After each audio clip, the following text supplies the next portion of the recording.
Like Excellency, ladies and gentlemen, welcome once again to Cambodia Economic Growth Policy Dialogue.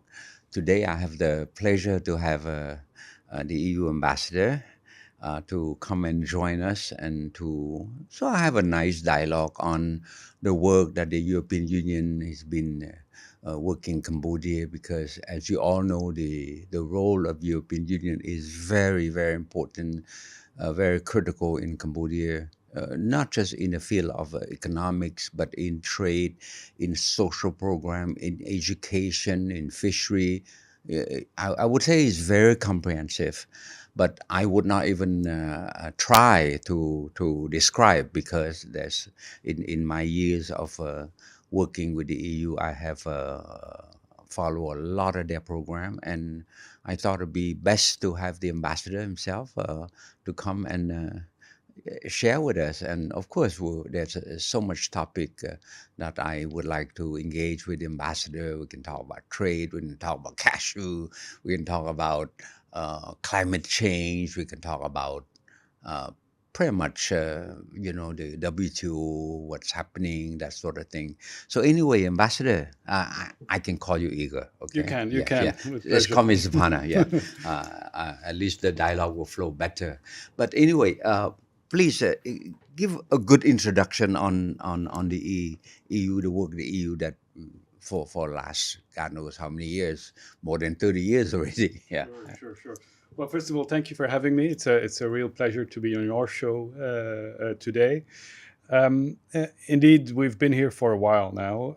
I think just immediately after the Khmer Rouge was kicked out of the capital, not so long after we started with humanitarian projects, with demining projects, some small projects in the area of health as well. And we've been steadily expanding over the years to the very comprehensive partnership that we know today, which entails, as you said, trade.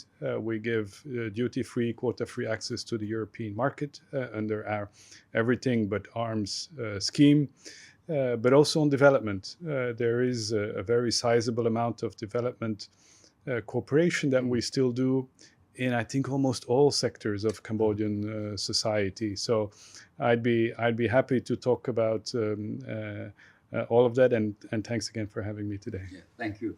Well, let's start with trade, which is to me, I consider trade is very important for our economy. Cambodia is a trading nation. After the war, after when we have our peace process in '93, we thrive through trade. Uh, about 10 years later, when we joined the WTO, it was really a game changer for Cambodia. So it's all trade driven. Even today, we are doing so much trade, not just with the EU, with the US, with the region, with Asia, with China. So, but with the EU, we have a very sizable trading opportunity. We export for, I think the trade from last year is about 7 billion with the relation with the EU. But of course, the bulk of it is going toward the EU, not so much on this side. I would say thanks to the everything but arm initiative that the EU have given to us. So anyway, what is your take on our trading issue? Well, it is true that I think that Cambodia has benefited a lot from the everything but arms scheme. I think now we're your second export destination after the United States.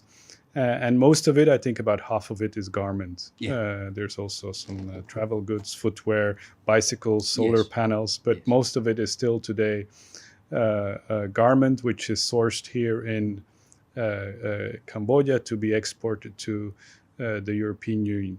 And I think we've seen some steady growth of that sector even at the beginning of this year, and that might set to continue in the in the years ahead. Of course, through that process, I think you've become also richer, Yeah. and you will graduate soon, become a middle-income country in Yes. 2029, which in turn will also have some impacts on the Yes. trading relationship with the European Union, because of course the trade regime and Yes. the tariffs we apply are different for least developed countries, which you are now, as compared to middle income countries, which you will become. Yeah. Well, I would say there's always some trade-off. When we applied to join the WTO, at that time we were really poor, and we have a lot of support from the world, from the world for that matter, from the EU, from Japan, from Australia, US, and at that time we have a lot of advice, okay, from international organization, and some view that look, you should ask them to lower the bar so that you can export more. Then the other view, the other school will say, no, I mean, you guys should not ask them to lower the bar. You should instead use the opportunity that you have a lot of help now to have them build your capacity so that you don't have to walk across the bar. You can become a better athlete and then you can jump. So I think my view is the same now that yes, when we in 2029, when we graduate from the LC status, we will have to compete. We will lose some trade preference. But on the psychological side, it's worth it because you figure out, right? It's only slightly above more than 30 years. We emerged from a dirt poor country in less than one generation. You know, we could become a developing country. So it must be something, to be proud of. But at the same time, now you have to be more competitive. Now you have to sharpen your competitiveness. Now you have to look at your, trade diversification. You have to look at your trade facilitation. You have to look at the other thing that other developing country are doing. So no more freebies, right? But at least with the EU we have 3 more years, right, Correct, from trade preference, right? So we will continue to apply the current trade preferences until 2032. Yes. So 3 years after your graduation. And by the way, I fully agree with you. It's not because there is that process and those trade regimes will change that you have to stop your development. On the contrary, I think it's the trajectory of any country. By the way, different countries also in Asia are going through the same graduation almost at the same time. But I think what will be important for us, that some of the tariffs will change, but also what we call the rules of origin. Yes, So yes. where products are being sourced, and currently we apply the rule of a single transformation. Yes. So that means that we avoid transshipment. So there has to be some added value, one layer of added value, for example, of garment in Cambodia. After graduation, we will ask for a double transformation, which means that you have to add more value here in your factories. But I think it's a good thing. Yes. It will, I hope, force also some of the industries to adapt, to create jobs of somewhat better quality as well. And I think it will be the necessary stimulus both on the agriculture side as well as on the industrial side to move up the value chain, as the economist would say. Yeah, I would say for us, garment footwear is definitely one area that we will continue to thrive. And here the other day I met a factory owner, and he proudly told me that, look, you should come to see our factory because we're so automated. I mean, a lot of automation. I say, wow. I mean, so I say, not much government worker. I say, not as much as the other factory, but we are proud in the sense that we bring a lot of mechanization, a lot of technology, a lot of, he even mentioned AI. I say, wow, I mean, how use AI for that? But that is one part that we have to move up the value chain anyway. The wage have to be better, the social audit have to be better, and to me, that's what we want.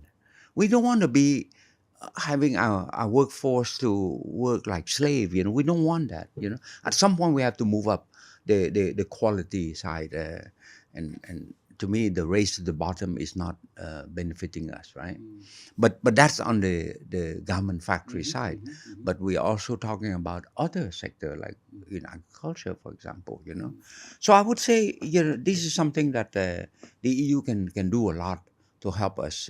And I did meet with the GIZ. They have good program to, for that matter, to train exporter on the rule of origin. And I would say, I talked to Ken Lu, the TAFTAC. He's talking about the competitiveness of the nation, because we need to have cotton, right? But not many company would want to invest in that, because number one is a lot of money, and number two is environment, because a lot of discharge. But I say, okay, but you can move into a specialized zone where we can have better environmental control. He said, yeah, that could be it. But it takes a really strong commitment from the government, yeah. No, for sure. I mean, you know that we've always been a proponent of higher labor standards, higher environmental standards, and that, in our view, in our experience, does not come at the price of your competitiveness. Quite the contrary. But it is part of Cambodia moving up the value chain, having more quality jobs, and delivering the quality products that you want. And you're right, you mentioned agriculture. The very same thing is true for agriculture. I think you mentioned cashew at the beginning. I think it's a very nice example of what we do. Currently, some 97% of the cashew which is cultivated here in Cambodia is exported elsewhere to be processed there, and then to go to the European or the US or Australian markets. And what we've said, together with the Ministry of Agriculture, together with the cashew farmers, is how can we ensure that the processing is done here, that the value is added here, creating more decent jobs here. And if you'd say that, for example, suppose you would say 70% instead of 3% is being processed here instead of being exported for processing elsewhere, you would create some $2 billion of additional GDP here. So we've started to invest in that, support farmers to help them dry, store the cashew, to sort them as well, which seems to be a peculiar issue for cashew. But also work with, I think we trained some 6,000 farmers to do exactly that, but also to give them credits and financing, because a lot of the cashew farmers, they will give an advanced payment to whomever is buying their cashew, and without having the necessary financial space to do the actual investment. So it's a very short-term cycle. So we need to break that cycle so they have the money to invest in the processing. So we hope there will be more cashew in the European supermarkets, because first of all, they taste very, very good, if I may say that.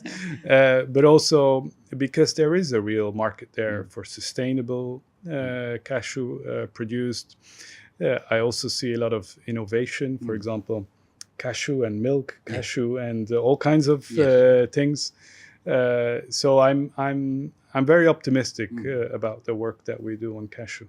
Well, cashew, you know, Sika, they make good gin, good vodka.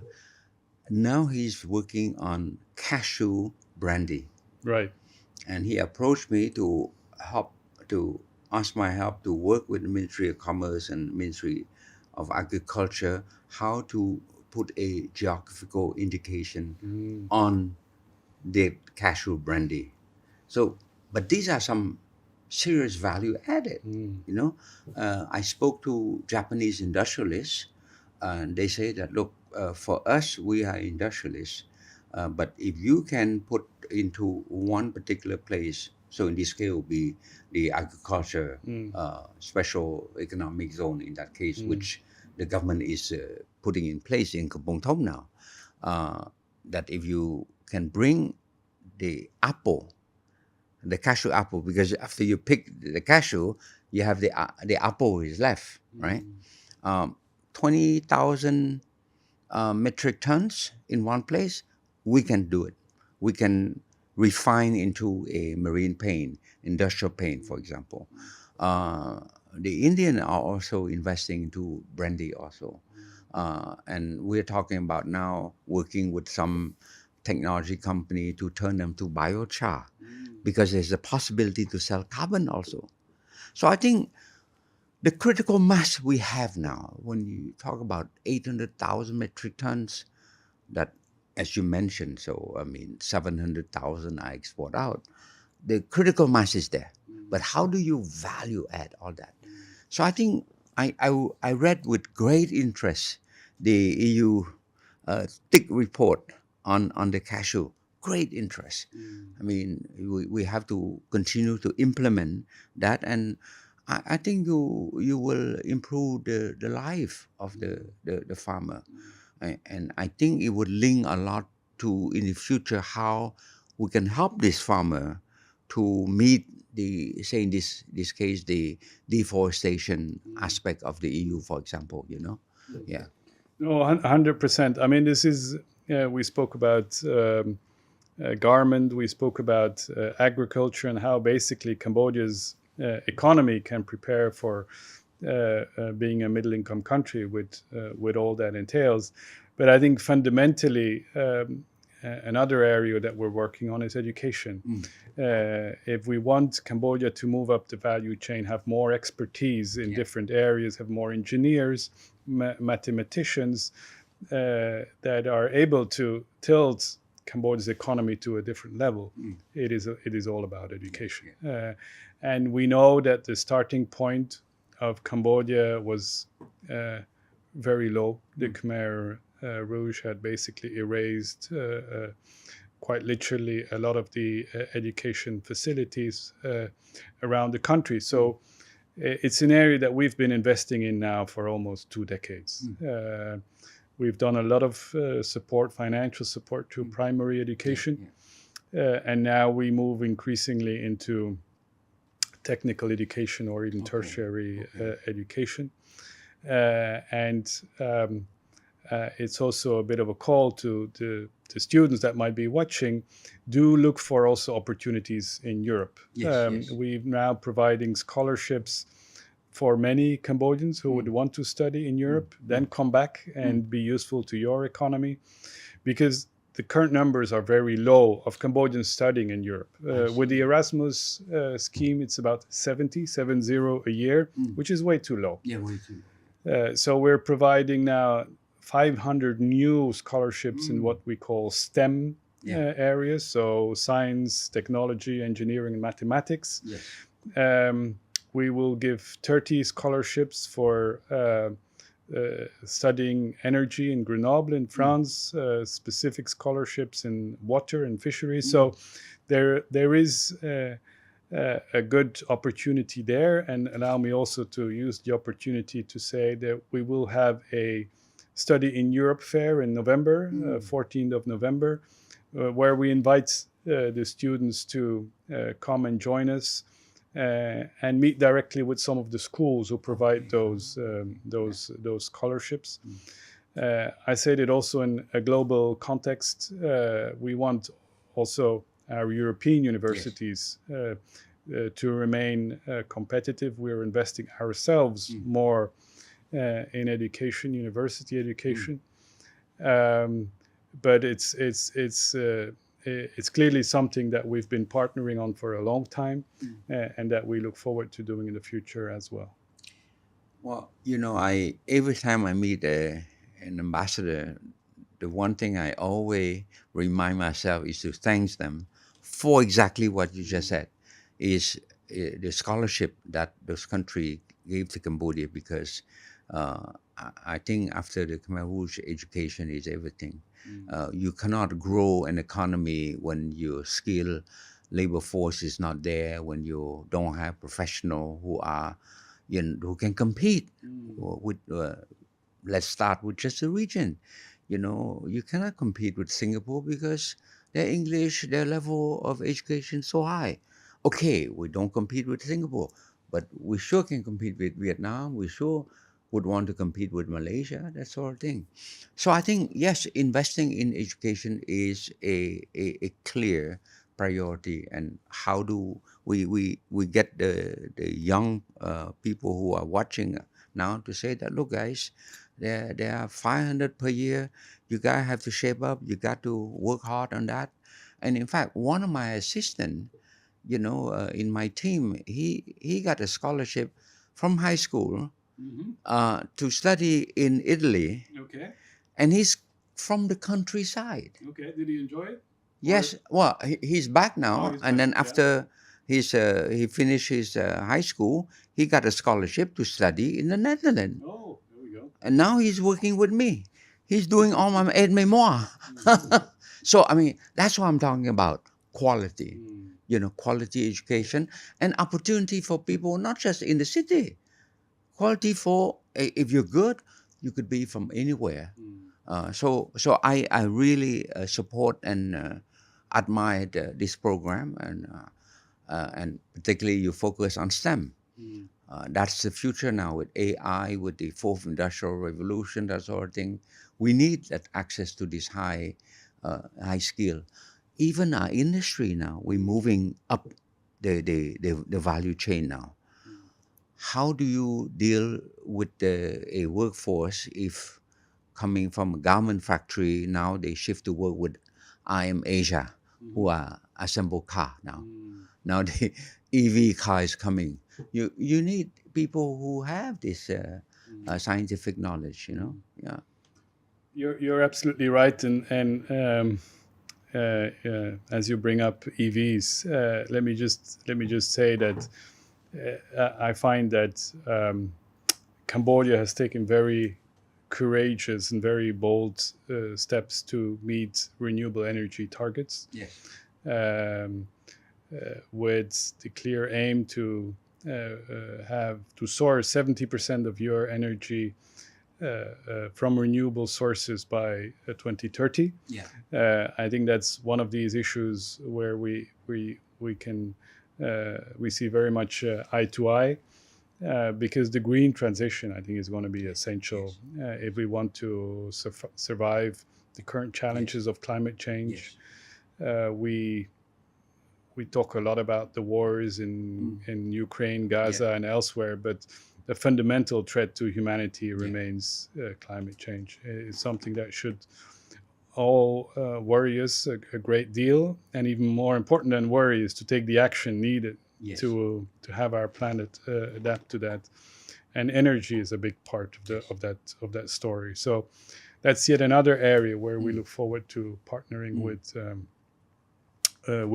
Cambodia, see what kind of investments that we can make, where we can contribute, because we too have set ourselves renewable energy targets, but also targets to become carbon neutral as soon as possible.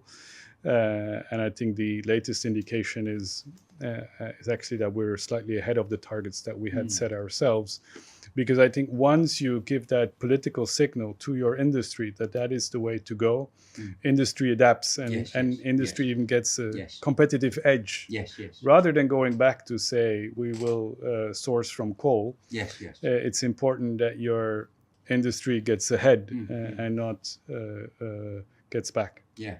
Well, you know, Cambodia ratified the Paris Agreement Correct. since 2017, you know, and we have made a commitment. We have a long-term strategy for carbon neutrality. We're now working on under Article 6 of the Paris Agreement on climate change, you know, to do the carbon sale, for example. These are the area that we are quite, you know, comfortable. And I have in my trade policy board, I have Tân Pondok, who is a Secretary of State in the Ministry of Environment. He's expert in that, and he tell me a lot of things that the Ministry of Environment is working with private sector to identify, say in this case, for example, the wildlife, you know, a wildlife association or something. They working to do community forestry management, and then they sell carbon, you know, offset, right? And there's other activity that they doing to generate some revenue to preserve the environment, that sort of thing. So I say that on this one we can see eye to eye. And for example, mini beer, the government have asked mini beer, this Japanese electronic company who's been here for the last 10 years already. They say, look, you should expand because you're doing well. But you know what they say? They say we will expand, but we need access to renewable energy. So now they move to Posat because His Excellency Karatna can provide him the renewable energy. So he said by 2030 we need to be 100% renewable, and they did it. They start the operation. So these are something that I would say we on track, and our parliament, you know, the Ministry of Mine and Energy have submitted for the parliament approval. I think several projects, you know, for endorsement by the National Assembly, wind, solar, that sort of thing. So I think we're on track on that. I'm not worried about that. To me, I would say on climate is how do we work with the EU to build the capacity. Say, for example, if we talk about uh, let's use cashew is a good example, or rubber for that matter, because we produce so much. How do we build the capacity of this plantation owner of this business to say, okay, guys, by this year, you know, you'll be audited. There'll be a social audit, there'll be environmental audit. How do you get organized now? You know, so that when the time comes, you know, you will meet the compliant aspect of it. I think to be fair to this guy, it's more the unknown that really, you know, affect them, because they know that, look, I have market access, but in return I need to comply, right? So how do we spend more time to educate them to say these are the steps? I had a delegation from UK. UK is not part of EU, but it's Europe, okay? But I think your standard is the same. UK Whitworth, which is this big wholesale company that buy dry fruit, right? They came to Cambodia. They went to see the factory, the cashew factory. They come back to me. They say, look, we are ready to buy 600 tons this year. And if the processing company meet our requirement, BRC requirement, next year we increase to 1,500, right? And then they give the map on the factory floor how they should structure, remodel, re-innovate, whatever. So that's how you do the whole supply chain. If you can do this, you'll be BRC compliant. So I say that's what I need, because there's one thing to talk about standard, but there's another thing to know what it is. So I mean, and I like to work with a company like that. They come with very clear, sort of like knowledge. They say do this A B C, and then you meet, right? Sure, sure. Well, maybe let's just unpack this Yes. for 2 seconds, because we're talking about different sets of requirements, I suppose. Yeah. First of all, to export to Europe, one needs to meet a number of sanitary Yes. requirements or phytosanitary requirements. That is not so much an issue for cashew, Yeah. but it might be an issue for rice. We had an issue earlier this year when we found in Cambodian rice small residue of pesticides being used, and it was stopped at customs in Europe, who said, well, this doesn't meet our standards. So what we're now doing is helping the Ministry of Agriculture set up a national lab whereby you can actually have the capacity to test exactly the level of pesticides on the rice or on any other agricultural product. And of course, we need to inform the farmers, for example, not to spray too much pesticides as well. That's number one. Number two is on energy. You mentioned the Japanese example. Yeah. A lot of the European companies who source here, I think about Adidas or some of the big brands, Zara, their board or their stakeholders, they say, we want you to source from factories which produce with renewable energy, just like the Japanese example you've mentioned. That is not a requirement from the EU, but these are particular brands who would say, we need also as a commercial gesture, environmental gesture, be able to be sure of that. And then there's a third requirement you briefly touched upon, and that's regarding deforestation. Again, that would not be so much the case for cashew. Is not part of our legislation for now, but rubber is. Rubber. Cambodia produces rubber, as you know, also for the European market. And we would do regular tests, so to speak, at our customs when the products enter the European market to say, is this rubber produced from an area of land which has recently been deforested? If the latter is the case, there would be an issue. So basically the call on the audience is just don't do any deforestation. I think you will agree there has been a problem with deforestation here in the past, and also here and there still now. What we try to do with the deforestation regulation is to say, we in the EU do not want to be responsible for such a critical part of what has contributed to climate change. And we do not want to buy a product that has led to cutting down half of the Amazon rainforest. Hence, can we just control what comes in and send a signal to the markets out there to stop deforestation? So there's different elements of requirement, really. Sometimes at EU level, but sometimes just companies who want to be better than the others. And that's why it's so critical to have a lot of seminar. I mean, you have I would say like GIZ, a Rise Plus. Let them do more of this outreach. 1 day or 2 day in different province, depending on the crop, of course.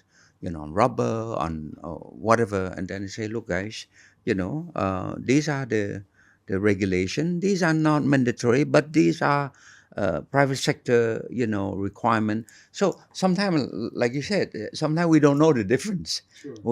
We have a tendency to lump everything, when in fact, at the end of the day, it's like, okay, this is only a pesticide, residue. That's why your rice cannot get in. Has nothing to do whatever, right? So that's something that I would really encourage probably you, and you tell the agency that you've been financing to say, look, focus more on this sort of aspect, right? So I think it's a lot of things the EU done, right? Education, SLAM. I'm very excited about SLAM. I'm gonna go back and tell her because you see, I lecture regularly at various universities, state university, regularly. Rule at the IUPP, at the Royal Academy, at NUM. Now I start to, whenever I can, to lecture at the provincial level, because it's not fair that only the kids in the city have benefit of my knowledge. So I last month I did in Battambang, a few months ago I did in Sihanoukville. But these are the sort of message that I'll be your agent. I will promote for you. Thank you. Guys, Study in look, Europe. yes, study in Europe. Well, I mean, look, at the end of the day, it's all about soft power. It's all about soft power. When you watch Netflix, I love watching Netflix, but mostly Spanish, series, because that's how I practice my Spanish.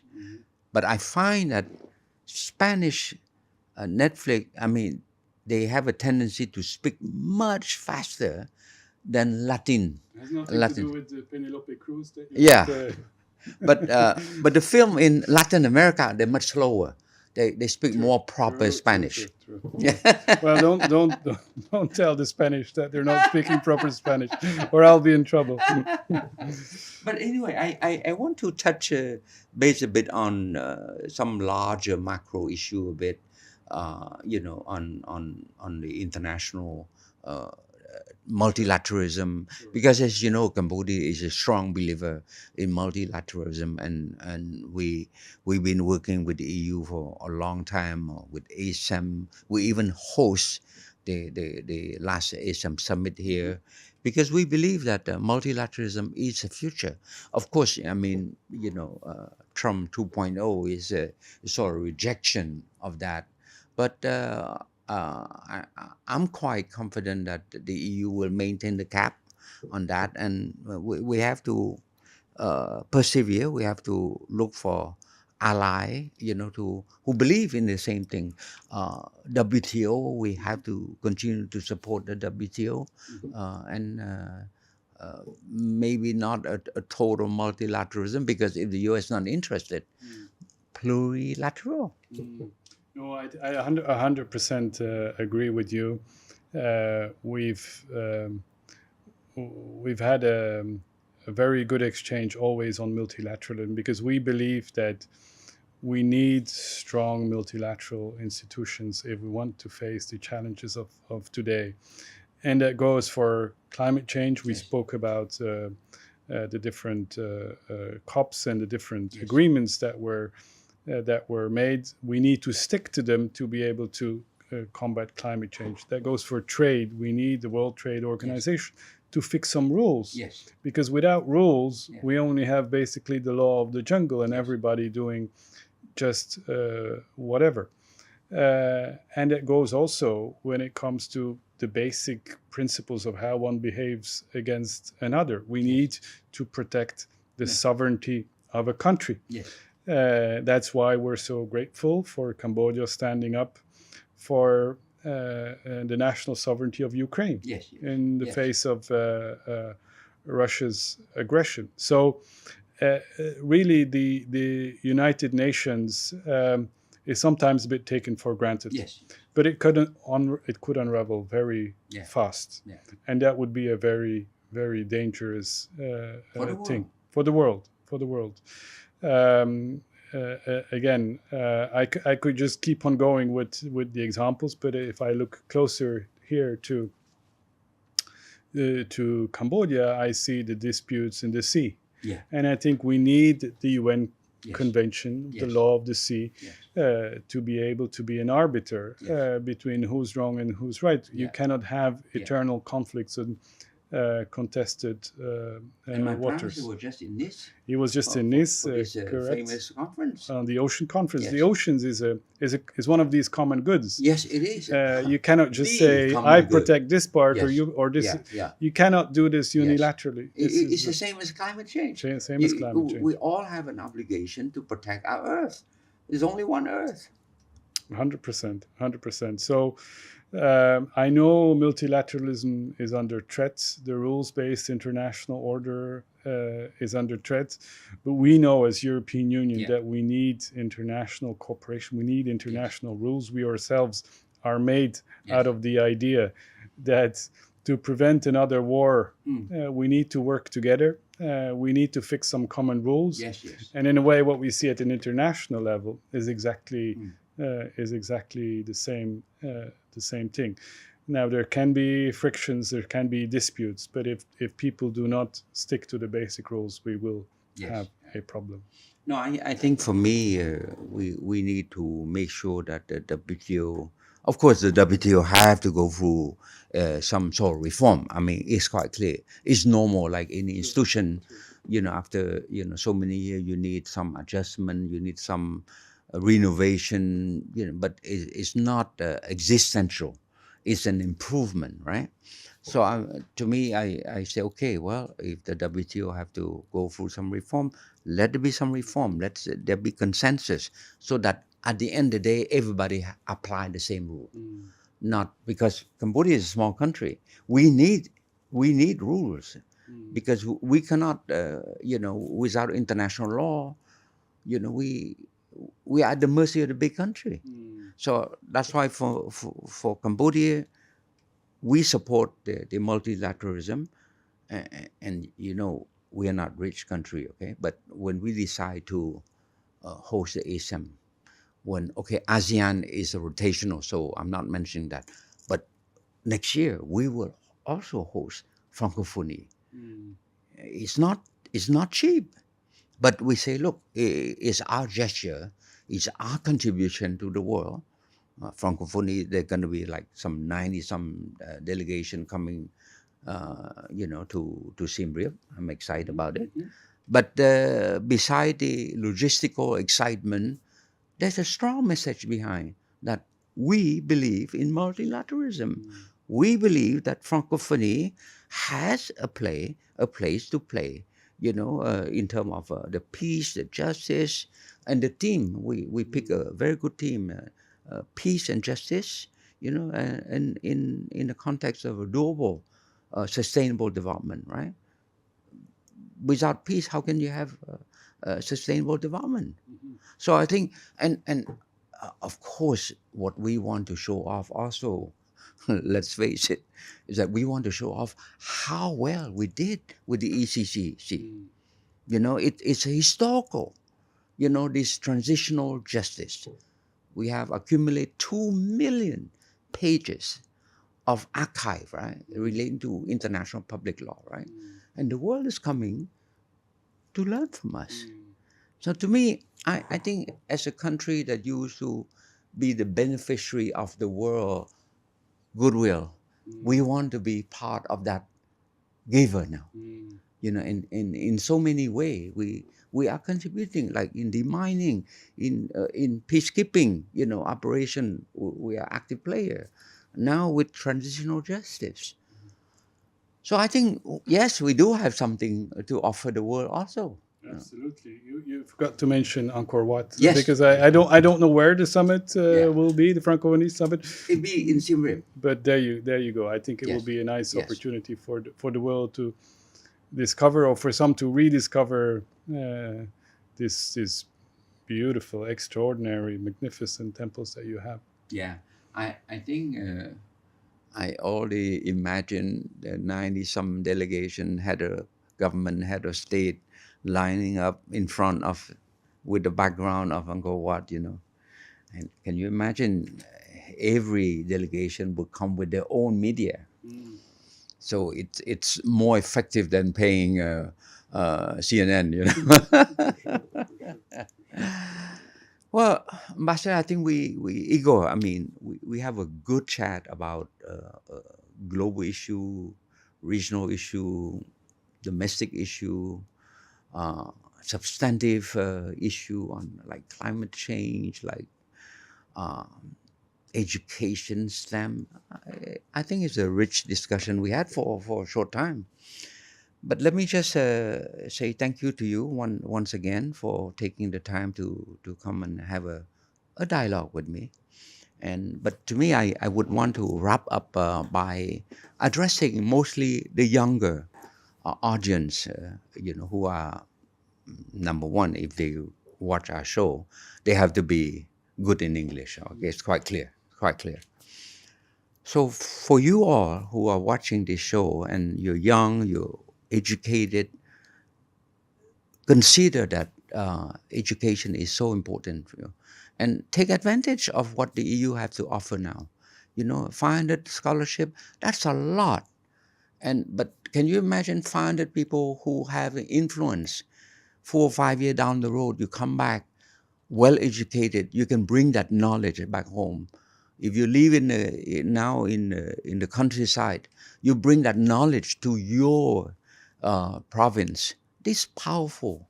These are very powerful, message that I want you all to take advantage of that. Yeah. So once again, I hope you find this dialogue fruitful, and I hope you can learn something out of it. Yeah. So Igor, my friend, Thank you very thank you much. so much. Thank you very much.